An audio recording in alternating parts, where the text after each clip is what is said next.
Oi, pessoal, gratidão, uma honra que vocês estejam aí deixando que entremos na casa de vocês. Gratidão, estou com meu filho Vitor e vamos tratar de um tema um pouco delicado, agora mais no âmbito da política, de tudo que está acontecendo com Israel, com a Palestina, enfim. Eu convidei meu filho Vitor e vamos tratar desse assunto que eu falei ontem, mas eu convidei, acho que o Vitor ele tem mais um conhecimento sobre a política aí do Oriente Médio, né, filho?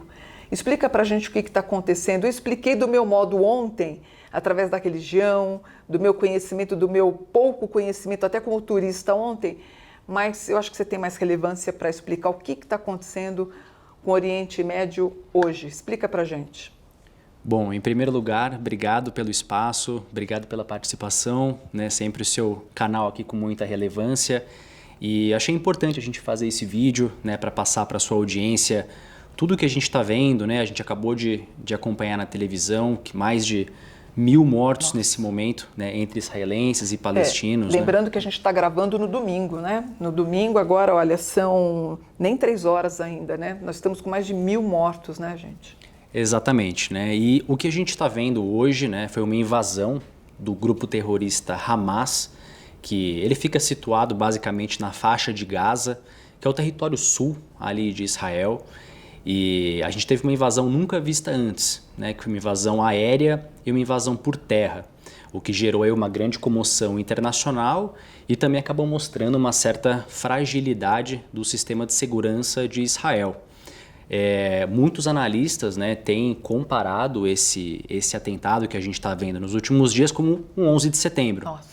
Né? Então a gente tem aí toda a ONU, o Conselho de Segurança discutindo exatamente nesse momento, né, o que vai ser feito, mas mais uma vez, assim como a gente conversou no vídeo de Israel, de Ucrânia e Rússia, eu acho que esse evento talvez seja até mais relevante do que a guerra entre Rússia e Ucrânia.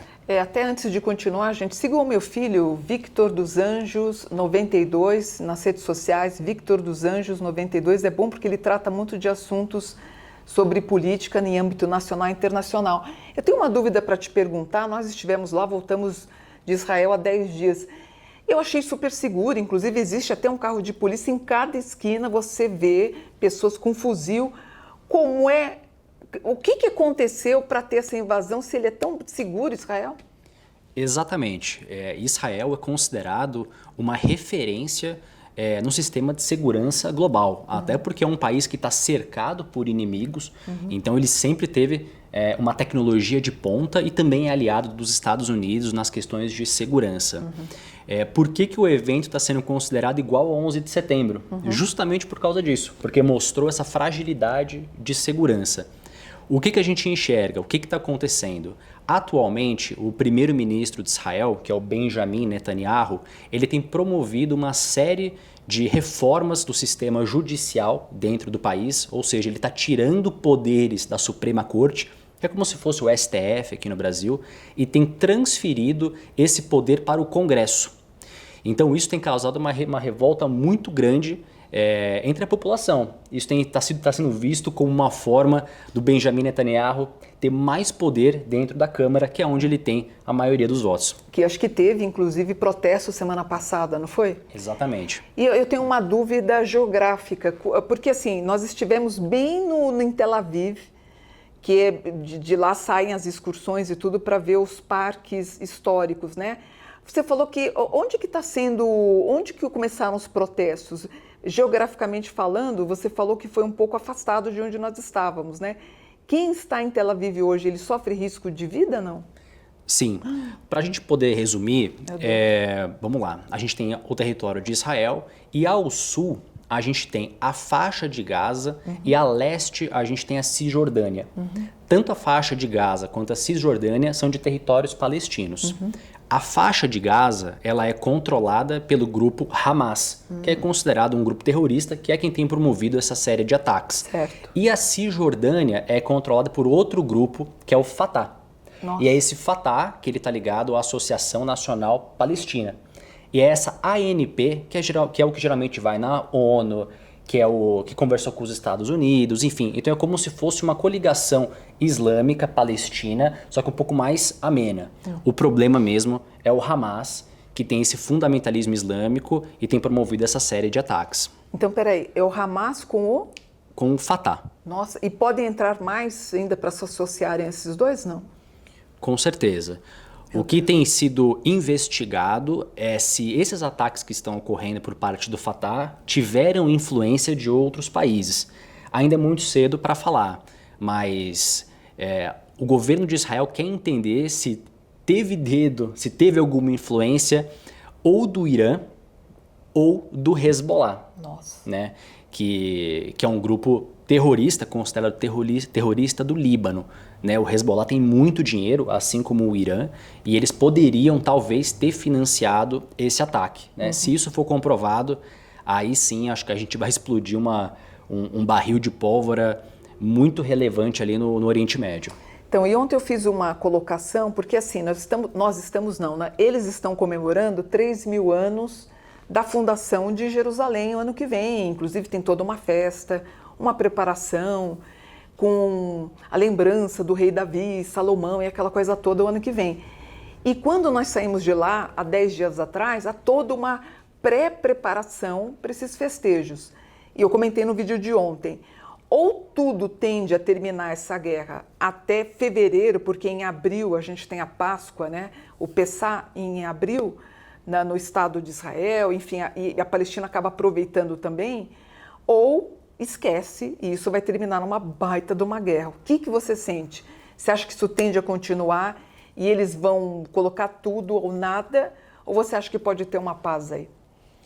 Então, o ataque que ocorreu, o Estado de Israel ali já se mostrou muito certeiro de que não vai deixar isso barato. Né? Então, qualquer tipo de negociação de paz eu não vejo no curto prazo, muito pelo contrário. A faixa de Gaza, que é um território palestino, eu acredito que Israel agora vai invadir esse território e vai tomar conta do território. Não vejo nenhuma situação de paz nesse momento e eu acho que é uma situação que só vai escalar.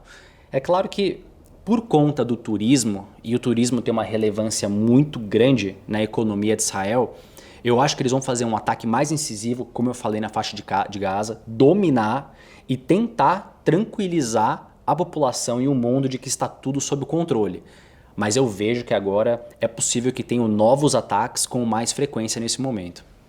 Quer dizer, então nós podemos ter aí alguma coisa um pouco pior do que Ucrânia e Rússia. Com certeza.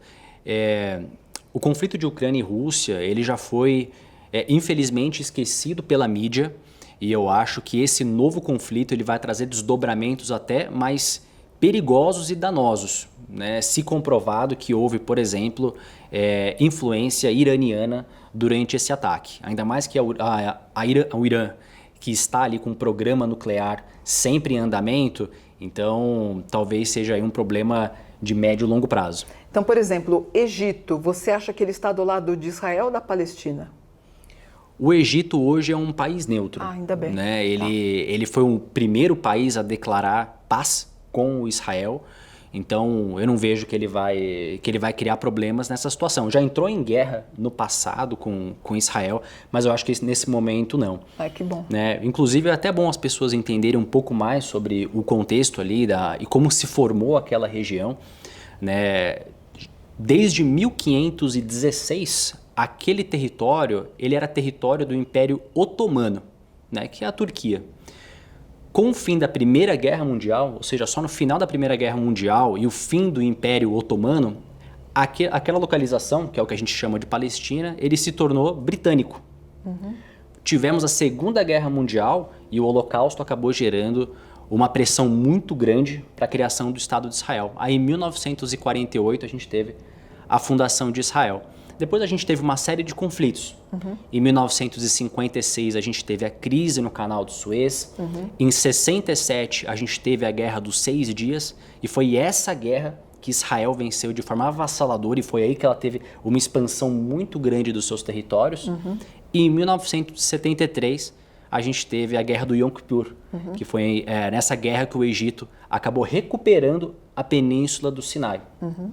Em 93 a gente teve os acordos de Oslo, que foram ali mediados pelo Bill Clinton, né, que é uma famosa frase em que o presidente da Associação Nacional Palestina aperta a mão do primeiro-ministro de Israel, mas que foi muito bom politicamente para o Bill Clinton, mostrando que ele teria conseguido uma pseudo-paz ali na região, mas a gente sabe que na realidade aquilo não mudou nada. E infelizmente o que a gente vê é uma região em que nenhum dos dois lados vai ceder, porque a Palestina quer a devolução dos territórios dela pré-1967 e ambos reivindicam a mesma capital, que é Jerusalém. Então, acho muito improvável, infelizmente a gente vê hoje mais de 11 milhões de refugiados palestinos indo para a Síria, para o Líbano, para o próprio Egito, para a Jordânia, enfim, mas eu não vejo uma resolução no curto prazo dessa questão. Inclusive é muito delicado, nós fomos no Domo, que é o lugar super sagrado, onde supostamente estaria a Arca da Aliança embaixo, onde foi quase o sacrifício onde Abrão teria quase sacrificado o seu filho em prol do amor que ele tinha a Deus, né, que é o Domo, que é o lugar mais sagrado que o próprio Muro das Lamentações. E eu quis voltar lá para estudar um pouco mais e conversar com algum rabino. E na hora que nós chegamos lá, acho que era 16 horas, que era a hora islâmica, então a gente não conseguiu entrar.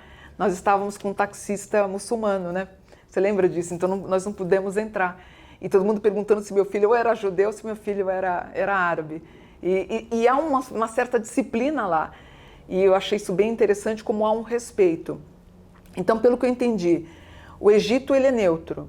Turquia é neutra ou não? Turquia é neutra? A Turquia é neutra nesse momento, sim. Então, o que nós temos no envolto de Israel? Nós temos o Líbano. O Líbano é neutro? O Líbano é mais para o movimento um pouco mais radical. Junto à Palestina, então? Junto ao Hamas. Interessante. Então, peraí, nós temos o Líbano um pouco mais radical. Nós temos o Líbano, mais radical por conta do Hezbollah. Ai, nossa. Isso, que dentro do Líbano ele é visto como um partido político, mas o Líbano é tão na verdade pertinho, não? Faz fronteira. O Líbano, a gente viu as terras libanesas. Exatamente. Meu Deus, é muito perto. A gente tem a própria Síria, né, que a Síria é um barril de pólvora que até hoje vive em guerra civil, por causa do Assad, né? Nós temos a Jordânia, hoje a Jordânia... Também pertinho. Fronteira também, mas é considerada pacificada. Ai, que bom. Então, assim, acho que o grande problema mesmo seria o Líbano e o Hezbollah, porque o Hezbollah tem muito dinheiro, então ele financia o Hamas, assim como o Irã. Meu Deus, eu tenho uma pergunta curta e grossa. Você acha que nós estamos diante da Terceira Guerra Mundial?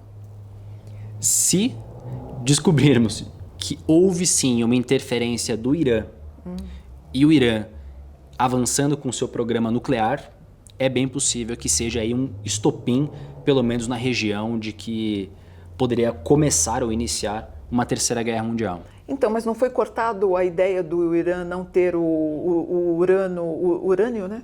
O urânio enriquecido? O enriquecimento de urânio. Não foi cortado isso? Ele é cortado, mas ele sempre retorna, né? Porque durante a época do Trump, o Trump não tinha boas relações com o Oriente Médio, então o Irã voltou a enriquecer urânio.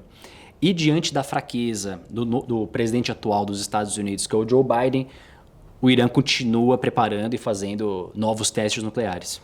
O que me preocupa é isso, né, gente? A gente tem aí no capítulo, então, de Apocalipse, que a gente tem o lugar que seria o Armagedon, que é bem ali naquela região, e a gente tem esse caldeirão onde a gente pode deflagrar com o urânio enriquecido do Irã. Do Irã.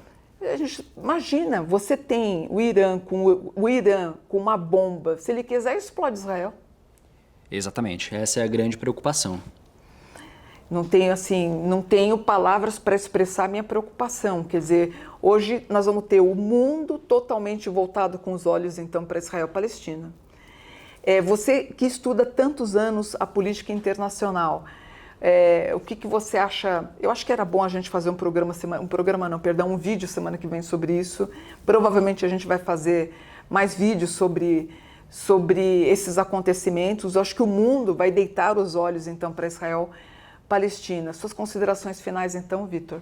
Exatamente como você pontuou e a gente fez com a guerra Rússia e Ucrânia. Eu acho que semanalmente a gente vai ter que fazer atualizações sobre essa questão e principalmente ver como Israel vai reagir nesse momento. Né? Como eu falei, eu acho que agora eles vão de uma forma muito incisiva dominar a faixa de Gaza e aproveitar que eles têm a mídia do lado deles. Né? Eu fico chateado porque na nossa visita a Israel nós vimos que o povo palestino é um povo muito bom, foi um povo muito educado, que nos tratou muito bem, que infelizmente tem sofrido sim com a expansão dos assentamentos de Israel. Essa é uma realidade, não adianta falar que a gente está defendendo o terrorista, muito pelo contrário, nós vimos construções e assentamentos em terras palestinas. Então sim, nós temos palestinos que estão sendo expulsos de suas terras. E uma coisa não tem nada a ver com a outra, que é o Hamas. O Hamas é um grupo terrorista que o que eles têm feito esses últimos dias em Israel é um absurdo e isso é inegável e toda a comunidade internacional concorda com isso. Mas vamos acompanhar agora semanalmente o que vai acontecer. Eu acho que Israel vai dominar a faixa de Gaza dentro do próximo mês, alguma coisa nessa linha, e tentar pacificar, principalmente por conta do turismo.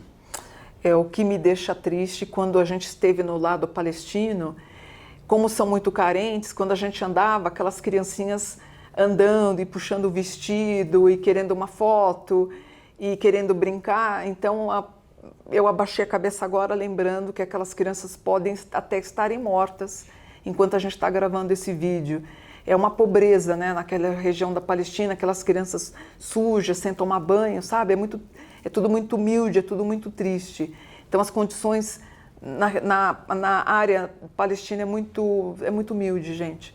Então espero que isso termine o quanto antes e que tudo termine na paz. A gente vai torcer para que isso aconteça o mais rápido possível e semana que vem a gente grava um vídeo novo para vocês.